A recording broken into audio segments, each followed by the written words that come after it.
ಶಿರಾನಗರದ ಪ್ರತಿಷ್ಠಿತ scent ons ಶಾಲೆಯ ಉತ್ಸವ 2024 ಶಿರಾನಗರದ ಸೆಂಟ್ ಆನ್ಸ್ ಶಿಕ್ಷಣ ಸಂಸ್ಥೆಯಲ್ಲಿ ನಡೆದ ಆನ್ಯುವಲ್ ಫೆಸ್ಟ್ 2024 ಕಾರ್ಯಕ್ರಮ ಉದ್ಘಾಟಿಸಿ ಮಾತನಾಡಿದ ದೆಹಲಿ ವಿಶೇಷ ಪ್ರತಿನಿಧಿ ಶಾಸಕ ಡಾಕ್ಟರ್ ಟಿಬಿ ಜಯಚಂದ್ರ ಅವರು ಶಿರಾನ್ ನಗರಸಭೆ ಅಧ್ಯಕ್ಷ ಶ್ರೀಜಾನ್ ಮುಹಾಬದ್ ಸೆಂಟ್ ಆನ್ಸ್ ಸಂಸ್ಥೆಯ ಅಧ್ಯಕ್ಷ ಫಾದರ್ ಜೋಸೆಫ್, ನಗರಸಭೆ ಸದಸ್ಯೆ ತೇಜು, ಭಾನುಪ್ರಕಾಶ್, ಕ್ಷೇತ್ರದ ಶಿಕ್ಷಣಾಧಿಕಾರಿ ಕೃಷ್ಣಪ್ಪ, ಪ್ರಾಂಶುಪಾಲೆ ವನಿತಾ ಸೇರಿದಂತೆ ಹಲವರು ಮುಖಂಡರು, ಪೋಷಕರು, ವಿದ್ಯಾರ್ಥಿಗಳು ಉಪಸ್ಥಿತರಿದ್ದರು. ಸಂದರ್ಭದಲ್ಲಿ ಹೆಚ್ಚಿಗೆ ಏನು ಮಾತಾಡಕ್ಕೆ ಹೋಗೋದಿಲ್ಲ. ಇಲ್ಲಿ ಬಂದಿರತಕ್ಕಂಥವರೆಲ್ಲರೂ ಕೂಡ ಪೋಷಕರು, ತಂದೆ ತಾಯಿಗಳು. ಇವತ್ತು ನಮ್ಮ ಮಕ್ಕಳು ಆಟ ಪಾಠ ಚಟುವಟಿಕೆಗಳು ಏನಿದೆ ಅಂತಕ್ಕಂಥದನ್ನ ಯಾವ ರೀತಿಯಾಗಿ ಸ್ಟೇಜ್ ಮೇಲೆ ನಿಂತ್ಕೊಂತಾರೆ, ಯಾವ ರೀತಿಯಾಗಿ ಮಾತಾಡ್ತಾರೆ ಅಂತ ನೋಡೋದಕ್ಕೋಸ್ಕರ ನೀವು ಬಂದಿದ್ದೀರಿ. ಆ ಕಾರಣದಿಂದ ನಾನು ಹೆಚ್ಚು ಮಾತಾಡಕ್ಕೆ ಹೋಗೋದಿಲ್ಲ. ಒಂದು ನಾನು ಈ ಸಂದರ್ಭದಲ್ಲಿ ಹೇಳ್ತಕ್ಕಂಥದ್ದು, ಇವತ್ತು ಸೆಂಟ್ ಆನಿಸ್ ಕಾನ್ವೆಂಟ್ ಅಲ್ಲಿ ಒಂದು ಬೋರ್ಡ್ ಹಾಕಿದ್ರು. ಏನಂದ್ರೆ, saint Anne's convent it's a perfect blend of love and service ಅಂತಕ್ಕಂಥ. Perfect blend of love and service ಅಂತ ಹೇಳಿದ್ರೆ, ಬಹುಶಃ ಇಲ್ಲಿ ಯಾವ ಧರ್ಮ ಜಾತಿ ಇನ್ನೊಂದು ಏನೂ ಬರೋದಿಲ್ಲ. ಎಲ್ಲರನ್ನು ಪ್ರೀತಿಸು, ಎಲ್ಲರ ಸೇವೆಯನ್ನು ಮಾಡು. ಇದು ಮಾನವ ಧರ್ಮ, ದೇವರ ಧರ್ಮ. ಇದನ್ನು ನಾವು ಅನುಸರಿಸ್ಕೊಂಡು ಹೋದಾಗ ಮಾತ್ರ ನಾವು ಎಲ್ಲದನ್ನು ಮೀರಿ ಬೆಳೆಯೋದಕ್ಕೆ ಸಾಧ್ಯ ಆಗ್ತದೆ, ಮನುಷ್ಯರಾಗೋದಕ್ಕೆ ಸಾಧ್ಯ ಆಗ್ತದೆ. ನಾನು ಈ ಸಂದರ್ಭದಲ್ಲಿ ಹೇಳ್ತಕ್ಕಂಥ ಇಷ್ಟೇ, 1500 ಜನಕ್ಕೂ ಹೆಚ್ಚು ಮಕ್ಕಳು ಈ ಶಾಲೆಯಲ್ಲಿ ಕಲಿತಾ ಇದ್ದಾರೆ. LKG UKG ಇಂದ ಹಿಡಿದು SSLC PUC ವರೆಗೂ ಓದ್ತಾ ಇದ್ದಾರೆ. ನಾವು ಅನೇಕ ಸಂದರ್ಭದಲ್ಲಿ ನಾವು ಯಾರನ್ನಾರು ಮಾತಾಡಬೇಕಾದಾಗ ಅವ್ರು ಹೇಳ್ತಾರೆ, ನಾವು ಸೆಂಟ್ ಆನಿಸ್ ಕಾನ್ವೆಂಟ್ ಎಲ್ಲ ಓದಿದ್ವು ಅಂತಕ್ಕಂಥ ಮಾತನ್ನ ಹೇಳಿದಾಗ ಅತ್ಯಂತ ಹೆಮ್ಮೆಯಿಂದ ಆ ಮಾತನ್ನ ಹೇಳ್ತಾರೆ. ಆದ್ರೆ ನಾವು ಅಲ್ಲಿ ಓದಿದ್ರಿಂದ ನಮ್ಗೆ ಶಿಸ್ತು ಬಂತು, ನಾವು ವಿದ್ಯಾಭ್ಯಾಸ ಬಂತು, ನಾವು ಮುಂದೆ ಬರೋದಕ್ಕೆ ಸಾಧ್ಯ ಆಯ್ತು ಅಂತ ಮಾತನ್ನ ಹೆಮ್ಮೆಯಿಂದ ಹೇಳ್ತಾರೆ. ಬಹುಶಃ ಸೆಂಟ್ ಆನಿಸ್ ಕಾನ್ವೆಂಟಿಗೆ ಇರ್ತಕ್ಕಂಥ ಹೆಸರು ಬಹುಶಃ ಯಾವ ಸಂಸ್ಥೆಗೆ ಇಲ್ಲದೆ ಇರತಕ್ಕಂಥ ಹೆಸರಿದೆ. ಬಡವರು ಶ್ರೀಮಂತರು ಎಲ್ಲರನ್ನೂ ಕೂಡ ಒಂದೂಡಿಸ್ತಕ್ಕಂಥ ರೀತಿಯಲ್ಲಿ, ಯಾರಿಗೂ ಕೂಡ ಹೆಚ್ಚು ಹೊರೆಯಾಗದೆ ಇರ್ತಕ್ಕಂಥ ರೀತಿಯಲ್ಲಿ ಶಿಕ್ಷಣವನ್ನ ಕೊಡ್ತಕ್ಕಂಥ ಪ್ರಯತ್ನವನ್ನ ಮಾಡ್ತಾ ಇದ್ದಾರೆ. ಆಗ್ಲಿಲ್ಲ, ಇಂಜಿನಿಯರ್ ಆಗ್ಲಿಲ್ಲ, ಲಾಯರ್ ಆದೆ, ನಾನು ಲಾಯರ್ ಆಗಿ ರಾಜಕಾರಣಕ್ಕೆ ಬಂದೆ. ಯಾವುದೇ ಕ್ಷೇತ್ರ ನೀವು ಆಯ್ಕೆ ಮಾಡ್ಕೊಳ್ಳಿ, ಅದು ಯಾವುದೇ ಲ್ಯಾಂಗ್ವೇಜ್ ಆಗಲಿ, ಅದು ಒಂದು ಯಾವುದೇ ಸಬ್ಜೆಕ್ಟ್ ಆಗಲಿ, ಹಿಸ್ಟ್ರಿ ಇರ್ಬೋದು, ಎಕನಾಮಿಕ್ಸ್ ಇರ್ಬೋದು, ಇಂಗ್ಲಿಷ್ ಇರ್ಬೋದು, ಯಾವುದೇ ಆದ್ರೂ ಕೂಡ ಅದರಲ್ಲಿ ಅತ್ಯುನ್ನತ ಮಟ್ಟಕ್ಕೆ ನೀವು ಓದಂತ ಸಂದರ್ಭದಲ್ಲಿ ನಿಮಗೆ ಅನುಭವಗಳಾಗ್ತದೆ, ನೀವು ಬದುಕೋದಕ್ಕೆ ದಾರಿ ಆಗ್ತದೆ. ನಾನು ಈ ಸಂದರ್ಭದಲ್ಲಿ ಹೇಳ್ತಕ್ಕಂಥದ್ದಿಷ್ಟೇ, ಬಹುಶಃ ಇಲ್ಲಿ ಬರ್ತಕ್ಕಂಥ ಮಕ್ಕಳಿಗೆ ಇವತ್ತು ಉದ್ಯೋಗದ ಆಕಾಂಕ್ಷೆ ಬಹಳ ಇರ್ತದೆ. ಉದ್ಯೋಗಕ್ಕೋಸ್ಕರನೇ ವಿದ್ಯಾಭ್ಯಾಸವನ್ನು ಹೆಚ್ಚು ಮಾಡ್ತಕ್ಕಂಥದ್ದು.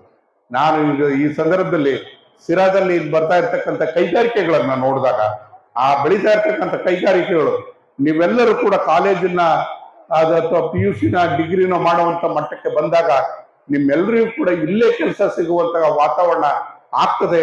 ಅದಕ್ಕೋಸ್ಕರ ನನ್ನ ಹಗಲಿರುಳು ಈ ಪ್ರಯತ್ನವನ್ನು ಮಾಡ್ತಿದ್ದೇನೆ ಅಂತಕ್ಕಂಥ ಮಾತನ್ನ ಈ ಸಂದರ್ಭದಲ್ಲಿ ಹೇಳಿ, ನನಗೆ ಇವತ್ತು ನಾನು ಬರ್ಬೇಕಾದ್ರೆ ಅಂದ್ಕೊಂಡೆ ಮಳೆ ಬರ್ತದೆ, ಸೆಂಟ್ ಆನಿಸ್ ಇವತ್ತು ಪ್ರೋಗ್ರಾಮ್ ಚೆನ್ನಾಗಿರ್ತಿತ್ತು, ಆದ್ರೆ ಏನೋ ಮಾಡಿದ್ರೆ ಮಳೆ ಬಂದ್ಬಿಡುತ್ತೇನೋ ಅಂದ್ಕೊಂಡೆ.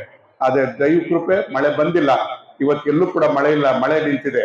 ಅದ ಒಂದು ಸಿರಾದಲ್ಲಿ ನಮ್ಗೆ ಈ ಸರಿ ನಾವ್ ಯಾರು ಕೂಡ ಒಳ್ಳೆ ಮಳೆ ಬಂದಂತಾರೆ ಎಲ್ಲರನ್ನೂ ಕೂಡ ನಾನು ಅಭಿನಂದಿಸಕ್ಕೆ ಇಚ್ಛೆ ಪಡ್ತೇನೆ. ಬಹುಶಃ ನಾನು ಹೇಳ್ತೇನೆ, ಈ ಸಂದರ್ಭದಲ್ಲಿ ನೀವು ಯಾವತ್ತೂ ಕೂಡ ನನಗೆ ಇಂಗ್ಲಿಷ್ನಲ್ಲಿ ಮಾತಾಡಕ್ ಹೋದ್ರೆ ನಿಮ್ಗೆ ಯಾರಿಗೂ ಕೂಡ ಅರ್ಥ ಆಗೋದಿಲ್ಲ. ಮಕ್ಕಳಿಗೆ ಅರ್ಥ ಆಗ್ಬೋದು, ನಮಗೆ ಅರ್ಥ ಆಗಲ್ಲ. ಇಂಗ್ಲಿಷ್ ಭಾಷೆ ಸುಮಾರು ನಮಗೆ ಈ ದೇಶಕ್ಕೆ ಬಂದು ಪರಿಚಯ ಆಗಿ ಸುಮಾರು 250 ವರ್ಷಗಳಾಗಿರ್ಬೋದು. ಬಹುಶಃ ನಮ್ಮಲ್ಲಿ ಇರ್ತಕ್ಕಂಥ ಎಲ್ಲ ಭಾಷೆಗಳು, ನಮ್ಮಲ್ಲಿ ಈ ದೇಶದಲ್ಲಿ ಎಷ್ಟು ಭಾಷೆಗಳಿತ್ತು ಅಂದ್ರೆ ಅದನ್ನ ಭಾಷೆಗಳ ಲೆಕ್ಕ ತಗೊಂಡೋದ್ರೆ ಅದು 800, 900, 1000 ಭಾಷೆಗಳಿದೆ. ಭಾಷಾವಾರ ಪ್ರಾಂತ್ಯಗಳು ಅಂತೇಳಿ ಭಾಷೆ ಹೆಸರಿನಲ್ಲಿ ರಾಜ್ಯಗಳ ವಿಂಗಡಣೆ ಆಗಿರ್ತಕ್ಕಂಥದ್ದು. ಕನ್ನಡಿಗರು ಇಲ್ಲರದಿಂದ ಕರ್ನಾಟಕ ಆಗಿದೆ, ತಮಿಳ್ನಾಡಿರೋದ್ರಿಂದ ತಮಿಳು ಭಾಷೆ ಇರೋದ್ರಿಂದ ತಮಿಳ್ನಾಡಾಗಿದೆ.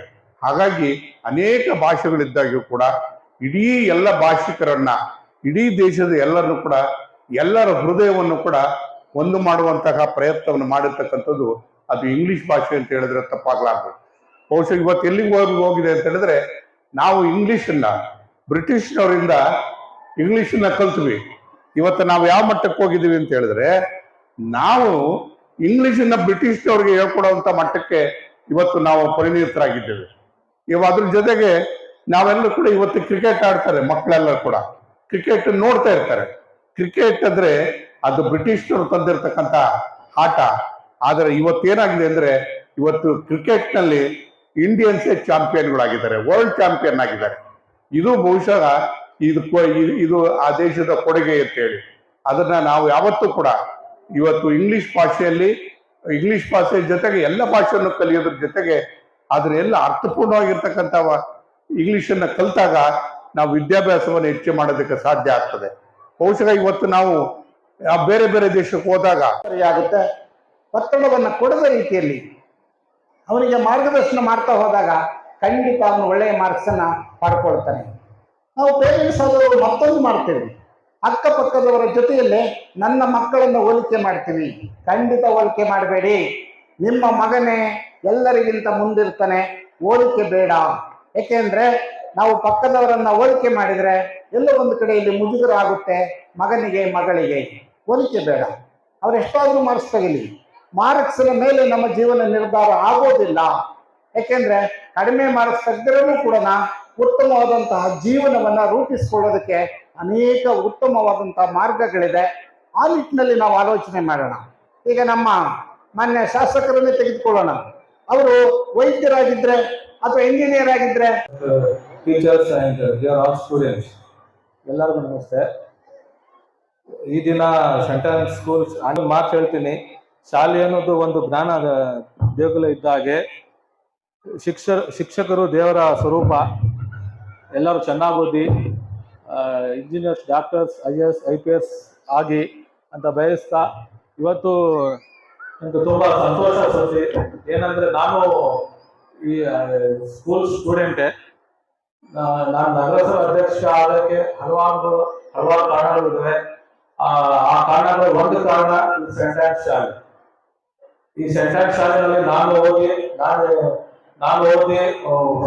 ಸ್ಟಾರ್ಟಿಂಗ್ ಇಂದ SSLC ಓದಿರೋದು ಎಲ್ಲ ಒಳ್ಳೆದಾಗಲಿ ಅಂತ ಮಾತು ಮುಗಿಸಿ. ಜೈ ಹಿಂದ್, ಜೈ ಕರ್ನಾಟಕ.